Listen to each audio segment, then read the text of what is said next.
Dangerous situation unfolded on the I-55 bridge between Memphis and Arkansas when a semi-truck from Raj Transportation was caught driving the wrong way in the eastbound lanes, heading directly into oncoming traffic. Footage shows a state trooper jumping over the median with his weapon drawn, attempting to remove the driver from the cab. The driver refused to exit, prompting two more officers, one armed with a rifle, to intervene. They forcefully pulled the driver out and placed him in handcuffs.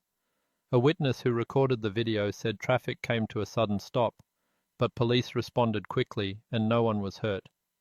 The reason behind the driver's actions remains unknown, and authorities have not yet confirmed whether charges have been filed.